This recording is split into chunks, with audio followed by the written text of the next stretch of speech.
Russian forces stepped up the campaign of bombardments aimed at devastating Ukraine's cities and towns on Saturday, as the White House announced it was sending an additional $200 million in arms and equipment to help Ukraine, defying Moscow.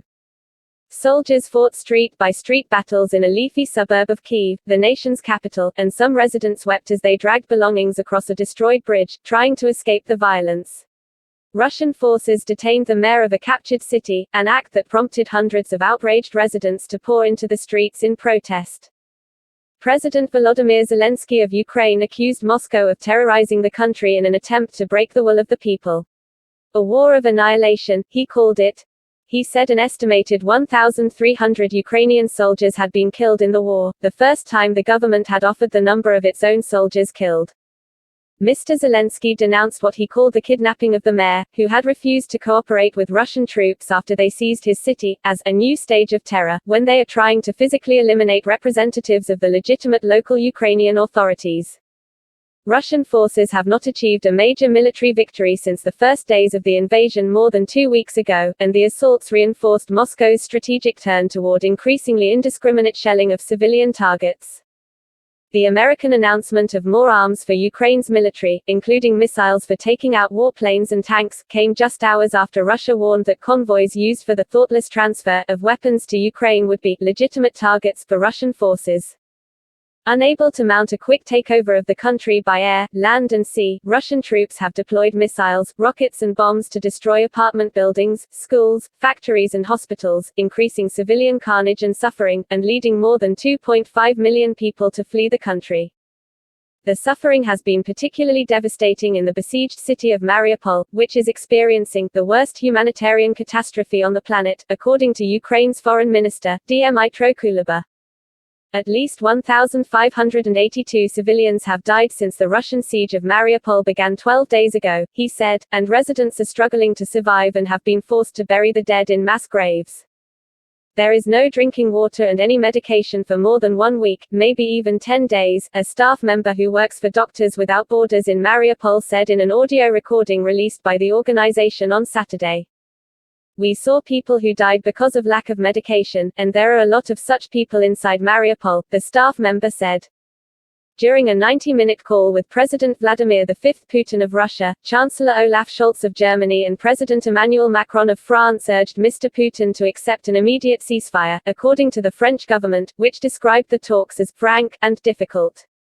France said that Mr. Putin showed no willingness to stop the war, and said he placed the responsibility for the conflict on Ukraine, and sounded determined to attain his objectives. In its summary of the call, the Kremlin said Mr. Putin had discussed several matters relating to agreements being drafted to meet the well-known Russian demands, but did not specify those demands. In the coming weeks, NATO, which has vowed to defend allied countries from any incursion by Russian forces, plans to gather 30,000 troops from 25 countries in Europe and North America in Norway to conduct live fire drills and other cold-weather military exercises. The exercises, which Norway hosts biannually, were announced more than 8 months ago, NATO said, and are not linked to Russia's invasion of Ukraine, which NATO said it was responding to with preventive, proportionate and non-escalatory measures. But the training has taken on greater significance as Russia steps up its bombardment of Ukrainian population centers. Around Kyiv, the capital, Russian forces have advanced into the suburbs but have been slowed by Ukrainian troops that have counterattacked with ambushes on armored columns. On Saturday, artillery fire intensified around Kyiv, with a low rumble heard in most parts of the city. By Saturday, there were no indications of further efforts by the Russian army to move armored columns closer to the capital. Instead, soldiers appeared to be fighting for control of the towns along the highways that encircle it. In Irpin, about 3 miles from Kyiv city limits, Ukrainian and Russian soldiers were fighting a street-by-street battle on Saturday, turning what was a quiet suburb just 2 weeks ago into a suburban battleground. We are trying to push them back but we don't control the town, said Vitaly, a Ukrainian soldier who asked that his last name not be published for security reasons. He had taken up a position outside what would once have been an unlikely spot for combat, a gas station mini-market, its windows blown out by shelling, on the city's western edge. Irpin is his hometown, and he joined the volunteer forces called the Territorial Defense Forces to try to protect it just 2 weeks ago. He described Irpin's Unity Street as Ukrainian-controlled, Central Street as a no-man's land, exposed to both Ukrainian and Russian forces, and University Street as taken by Russian forces. But the situation was fluid. Ukrainian soldiers had a little island around a shopping center near the city center, he said, but otherwise it wasn't always clear who was where. In the southern city of Mykolaiv, residents awoke on Saturday morning to the sounds of a fierce battle hours after Russian shells hit several civilian areas, damaging a cancer hospital and sending residents fleeing into bomb shelters. The early morning fight was concentrated in the north of the city, said Colonel Sviatoslav Stetsenko of the Ukrainian Army's 59th Brigade, who was stationed near the front lines. They are changing their tactics, Vitaly Kim, the governor of the Mykolaiv region, said. They are deploying in the villages and lodging in village schools and homes. We cannot shoot back, there are no rules now. We will have to be more brutal with them. For nearly 2 weeks, Russian forces have been trying to surround Mykolaiv and cross the southern Bur River, which flows through the city and is a natural defense against a Russian push toward the west and Odessa, the Black Sea port that appears to be a prime Russian objective. Russian forces had not crossed the river as of Saturday morning, Colonel Stetsenko said, but they are continuing to shell Mykolaiv. In Melitopol, Russian troops on Friday forced a hood over the mayor's head and dragged him from a government building, according to Ukrainian officials, prompting hundreds of residents to demonstrate in the streets. Return the mayor, the protesters shouted, according to witnesses and videos. Free the mayor.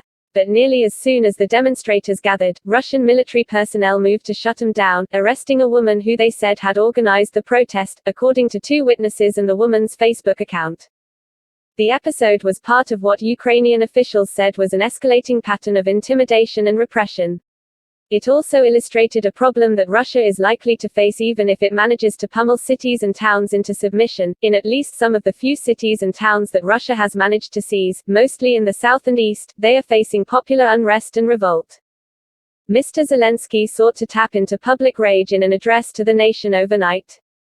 The whole country saw that Melitopol did not surrender to the invaders, he said.